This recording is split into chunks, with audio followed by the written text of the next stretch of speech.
Hey guys, what's up? It's Loco Doco of Let's Go Talk About It. If you are confused why we're starting again from episode 1, well, crypto space moves at the speed of light, and there really isn't time for a long podcast. So we thought, let's keep it short, let's keep it friendly, let's do short episodes where people can tune in, hear about what happened recently, and yeah, we can hopefully put more of these out weekly and be more current with the event. I'm Loco Doco, one of the hosts, and yeah, we have my beautiful co-host, Andrew. What's up, guys? I'm Andrew Wang. I write about NFTs. I live and breathe NFTs. I'm in it full time. I would consider myself a big community builder in the space. Having lots of fun, but also really trying to figure out what this space means so that we can explain it to all of you. So Hmm. yeah, let's do it. Yeah. So we have to talk about NFT NYC. It was basically the mecca of NFTs and everyone that loves NFTs that just wants to be a part. Unfortunately, I wasn't able to go, but Andrew, New York is kind of his home ground right now, so it being hosted in NYC was perfect for him. So let's start there, Andrew. What was NFT NYC like? How big was the event? What was the parties like? So I'm still recovering from it. And recovering, I think it's both physical and mental. So mentally, right, it's like this come down of doing so much for a whole week. Like if you've ever been to a music festival where it's like nonstop stimulation, nonstop doing things, and then all of a sudden you're like, whoa, Hmm. that ended, right? It's not just like a hangover, it's this more like longer term process of readjusting to life. And then there's the physical part. There was a party that Danny Cole, the artist behind Creature World, put on, and I actually got injured at the party. What'd He you built do? a gigantic he built a gigantic bouncy castle based on his Creature World playground. And so you could race people in it. And so you would Oh like no. you would take your shoes off and they would say, go. And then you would jump into this hole, like going into Creature World. And then you would come out, you have to like fight all these obstacles in your way, jump through, right, these other holes, and then you have to climb up this hill. And then after you climb up this hill, you have to jump down, swim through this foam pit, climb up another hill, and then roll down to get to the finish line. So I raced Danny, and Danny beat my ass twice. And so I had to find somebody else to challenge. Now, all of a sudden, Hunter Oral from Future Proof comes up to me and he challenges me. And he's like, hey, let's race for $50,000 Oh my or god. gold cat. And I'm like, whoa, that's a lot. So we sit down and we decide to race instead so that the loser has to mint and draw the other an NFT of them, saying you are the superior creature. So all of a sudden the stakes were even higher. So when we were racing, we were neck and neck going up to the first hill. And at that first hill, I had to make a decision because this guy's tall. He's like 6'5". So I thought, okay, in the climbing part, he might have an advantage. So when he jumped into the foam pit, I made my decision to jump directly from one hill to the second hill. And when I did that, I just jumped straight. Andrew. I don't know what I was thinking. I had just so much adrenaline pumping. And when I did that, the whole crowd was like, "Oh my gosh, like, I didn't know you could do that. Holy crap." But I didn't stick the landing, so I smashed my ankle into the hill and it was like all mangled and stuff. So I'm like climbing the rest of this hill, like looking down at him, like knowing that I won, but in just immeasurable pain and throwing myself down the slide to win. But I just think that's like one NFT NYC, right? That really big like party, go hard, push yourself to the limit, have an amazing time type of NFT NYC. And there was a lot of that, right? There were parties going on every single day. You could be double booked, triple booked, and you would be like, hey, I'm gonna hit up this, and this party. And then in the end, you get stuck after the second place because you get too drunk, or because simply put, it's hard to get around the city to 4 or 5 places in a night. It's just impossible. And then I think there's the other part of NFT NYC that people haven't really mentioned, which was really trying to achieve this kind of intimacy with the community. Um, Man, I did some incredible things just one on one with people. I went on a climb with drifter shoots, Isaac Wright, Hmm. the photographer who was arrested for creating art, and New York Times said he was a cat burglar who stole only the view. one of the best photographers in our space. He took me into a building, up the fire escape, and out onto the roof Dude, where I you saw all of Times Square. really We just wanted had to do some really dangerous fun ass time. shit during NFT NYC. Right, right. I mean, thankfully it was a safe climb. When I did get up on the ledge, I was wobbling like crazy, and I was leaning myself like towards the building, and I was like, in case a gust of wind comes, I just want to make sure I fall the right way. Oh my god. Um, Things like Tom Sachs, who had Tom Sachs Rocket Factory, Mhm. he he hit me up and let me launch one of his rockets. And it was the most incredible, insane experience ever. And one day when we have more time, I'll get into why Tom Sachs is my favorite artist. But it was both big and small at the same time. And I think it was up to you how you wanted to do it. But I think I was oftentimes, after going to a couple of parties, turning down the big events to just have these hangouts with people. So what you said kind of reminds me of TwitchCon. At TwitchCon, there's like these mega giant parties hosted by big companies, and they're fun. And you go to one or two, and like you said, there's so many of them. But after a while, you stop going to those, and you do a little bit more intimate things with people you want to spend time with. Just because, yeah, like these parties are great, but when you go to all of them, it's incredibly tiring, and also it gets very repetitive, and getting to do special things with the people you want to spend time with is more meaningful. So I'm glad that you got to have that kind of experience. And I'm also really curious what the kind of the normal world thought of NFT NYC. I saw a billboard with Cool Cats, with Dead Fellas, with Atom Bombs, with just so many NFTs plastered all over the place.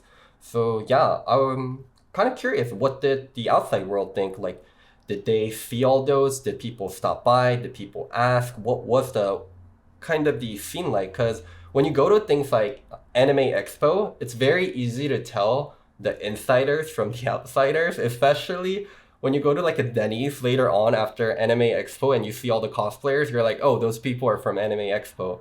And yeah, I'm kind of curious what it was like for NFT NYC. Yeah, part of me feels like I'm in so deep that my whole world is NFTs now, and it's like it's all I see. But I think there were some moments where I kind of got to see that comparison. So I mean, first of all, you know, very few of us were dressed in anime cosplay. I think the main kind of identifier is wearing, say, like a Bored Ape Yacht Club hoodie Mm, or Cool Cats gear, things like that. But it doesn't signal outwardly as much than, say, wearing a actual costume or cosplay. I would say it was really interesting to see how people in Times Square were reacting to it. There are a lot of people who just would come up and ask, "Hey, what's an NFT?" Or, "Are you guys having a conference right now?" And we would kind of try to explain things to them. Somebody else posted about how somebody was saying like how like NFTs are the devil, and they were holding like a sign outside like protesting it. Um, I definitely saw my fair share of tweets on Twitter, basically shitting on NFT people in New York City. I think for the most part, it felt fairly contained mm, in the sense that like we had these various event venues in Times Square, and there's so many people anyways. And I'm sure there's always something going on. And when it's your world, you kind of selectively see it. And maybe when it's not your world, you don't dive into it as much. I mean, you had to be there to really know that it was an NFT thing. You mm. could be looking at people standing in line 3, 4 blocks down and just think it was a Supreme drop, not knowing that it was a really long line to get wristbands for a Bored Ape Yacht Party or for Bored Ape merch. Mm. And then on the other hand, some of the parties just looked like clubs that were really hard to get into. So I think from an outsider perspective, there wasn't as much overlap. And maybe that'll change. I think it just goes to show that we're still really, really early. It still felt very niche in a certain way. I do think the internet was watching and knew that something was going on. But I think if you're a regular person in New York City just hanging out, you probably wouldn't know. I mean, I remember leaving one party, and the reason I didn't go in is because I saw security out there was being kind of rude to NFT people. Mm. It's so interesting, right? Like we're so used to clubs and bouncers and the whole idea of lists and VIP lists. And me personally, I've never had that experience until NFT NYC. And all of a sudden, because in 4 to 5 months, I've had such a life change with people embracing me from the community, all of a sudden I'm getting invited to these things. Um, But at the same time, I'm seeing a lot of like the old ways of doing things that made me never want to be a part of this party and nightlife culture in the first place. hmm. I saw them not letting people in who are like my favorite artists in the space. And for me, it was simple. It was like, if they're not letting my favorite artist in the space, right, then I'm just gonna hang out with my favorite artist outside. Like, come on. But then, the moment I would leave these parties, of course, you walk down a few blocks and you see the poverty in New York City. You see people huddling for warmth at the bus stop. And it is this back to reality thing for me that's like, we're doing something really special here. We're innovating, we're creative, we're optimistic. Um, but when we talk about growing this world, right, we also have to keep thinking about how to solve problems and how to make this world better for other people as well. Hmm. Um, and that starts with something as simple as like not trying to make everything just exclusive. Um, I think I saw a lot of that at NFT NYC, and I think that was probably other people's biggest kind of criticism of it. But it's something that we have to work on, and I think I had a great experience, but I can see why other people might feel a little bit left out. So your point of view is so interesting to me because I would definitely consider you as someone that's an insider in the NFT world, someone that is a VIP in the NFT world, pretty much wherever he goes. And for you to have the perspective of, oh, it was too exclusive. Oh, it just felt like a club. It felt like VIP lists. It felt like not everyone got to partake in things.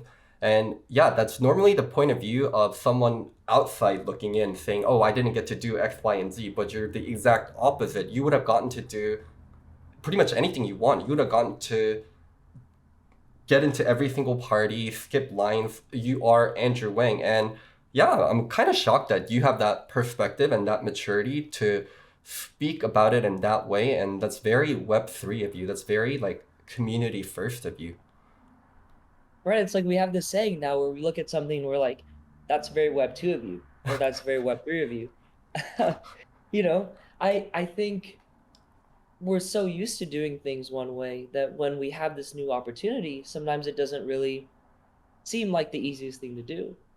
And in some ways, it's not easy, right? It's not easy to say, hey, let's try to make these parties like more inclusive. Let's try to get more people in. We don't need to be rude to people at the door and things like that. Because if you're in this space, right, you fought to get here. What I mean by that is you had to, go past what the public opinion is, and a lot of people still hate NFTs. You had to get past that. You had to learn about things like community and how that drives value. It's such a weird paradigm, right? You had to see these things playing out IRL and then to take that step.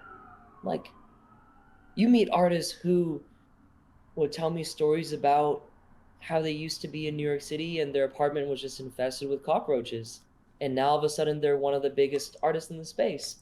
Or Dude, even Crypt, Klon. right? No, no, Klon was like the big one where he posted a picture of like kind of his like mini shack or mini shop somewhere, like in middle of nowhere, and then he posted a picture of Coolcast on that digital billboard, Times Square, right? Like I was like, wow, that is a rags to riches story, and he's been at this for such a long time.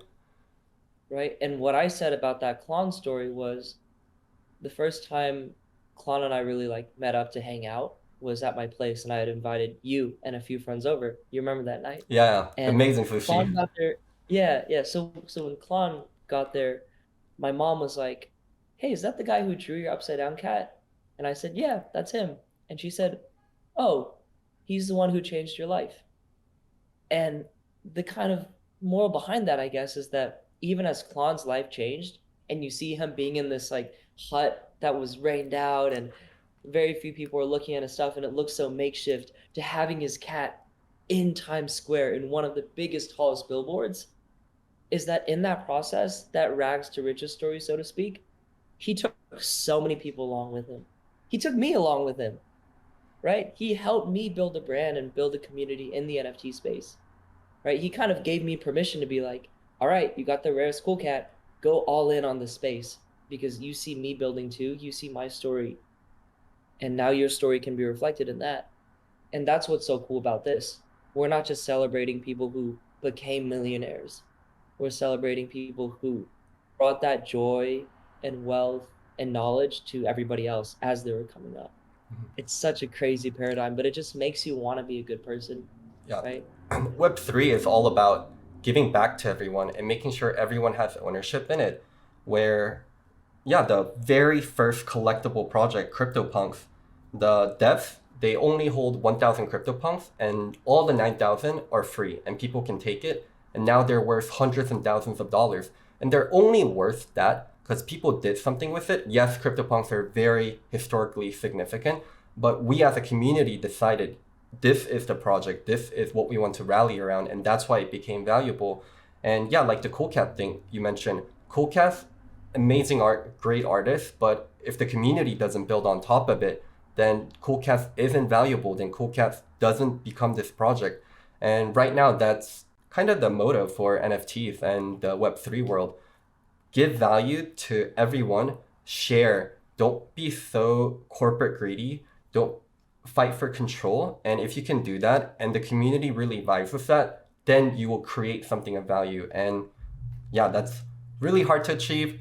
And that's also really backwards in a certain sense, because when you create a brand, when you create something that's your baby, yes, you do want to share it with the world, but it's yours. And to kind of give it out and to kind of give up control is something really, really hard to do. I mean, that's what's so cool. You're putting trust in people as well, right? I mean, you did that with your project. Mm. You decided to make it a free mint. And to you, at the time, it was because you didn't have the full time commitment to really make this project become what it was as your vision originally, right? So then after you left it in the hands of the community for free, basically, right? You later decided, hey, I do want to go full time into this and build this out. And once you were doing that, right, it's like bringing the best of both worlds together. It's the community knowing that they can take something into their own hands and decide that it's beautiful, decide they like the art, the story behind it, the kind of narrative around it. But then you have people behind it, right? The artists, the developers, the community leads, right? Also helping you figure out where this project is going to go and what it's going to bring to people, not only financially but spiritually, emotionally, right? This feeling that you've never had before. Like last night, we've been in a bear market. Like let's not kid ourselves. Mm-hmm. But last night was one of the most fun nights of my life. What'd you do? Because of the Cool Cats party. Mm-hmm. The guys who organized it, it was like an unofficial official party. They had to recoup some of the losses from throwing a party in the building and elevator where Tupac got shot 5 times. It's a really cool recording video that they rented out. And so they had this auction where had a few artists from the community, myself included. Oh yeah, I remember. To submit, right? And then it was all my friends getting drunk and bidding on my piece. And I was like, it's like, hey, should we take another shot of tequila? And he was like, say less. And then he would take it and then he would put another bid on my piece. And then new people were coming in too, and it was just so much fun. At the same time, we were doing a Twitter Spaces, just shooting the shit, talking about life. And I was like, none of this really has to do with day trading or trying to make a quick buck. It's just we've made it in the sense that we found friends, we found a community, and now we're seeing the fruits of that labor, not even financially, right? The Cool Cats floor didn't move a single bit last night. We had a good time. And I think in some ways I feel like I've like achieved the first great checkpoint in my NFT journey, which is the people. Okay, let's circle back around to NFT NYC and end this episode. If there is one thing you could change about NFT NYC and one thing you absolutely loved about NFT NYC. One thing I absolutely loved about NFT NYC was the feeling that you always had options. When you build a community and when you have friends, you can count on them to hit you up, right? So maybe you don't get invited to a really cool party, but your friend's like, hey, let's go to the bar. Let's go hang out. Let's catch a Knicks game. Because tickets, when you think about it in Ethereum, they're only like 0.03 Ethereum. Oh, that's such a dangerous way to think about your spendings. It's just a way to think. But I think when you have the right people, you can do whatever. And that's what I realized there. Very quickly, I wrote this down in my notebook. I wrote, chase people, not places. That was a reminder I had to give myself for the whole week. And I always followed that. You know, whether it was being in a party, but knowing the line down there was so long and my friends were down there, to leaving the party and going to hang out in the lines. Because the people there were just amazing. We're like pounding beers in line, sharing art, talking about stuff, giving each other feedback on projects, things like that. Like, wow, that was so fun. And I think if there's one thing I would change about NFT NYC, um, I would have tried to put on more events that really promoted that kind of intimacy and community. It doesn't always have to be a way of rebelling. I think in some ways I felt like I was rebelling when I was leaving a party to go to a bar with friends, or to make sure that if some people couldn't get in, that I was just not going to go in and hang out with them. I don't want us to feel like we have to rebel. I want us in the space to promote that culture, to promote these small hangouts, right? And some people did a great job. There were walks in the park, right? Photography sessions, but making that like a little bit more official and normalized, to not say like, hey, we have to do this thing ourselves, but this is the very core of these meetups, is to have something super exciting, like an EDM producer just going hard and everybody jumping, to having a small meetup where you can just talk and see the friend in real life that you've connected with for so long, to see them in the flesh and give them a hug and go on a walk and do something that feels simple and easy. Oh, I'm getting so much FOMO. Well, Andrew, thank you so much for sharing your experience on NFT NYC. Guys, don't forget to follow both our Twitters. The links will be down on the YouTube and also the show's official Twitter. And don't forget to subscribe to the channel. And I hope you guys enjoyed the first episode. Later. See ya.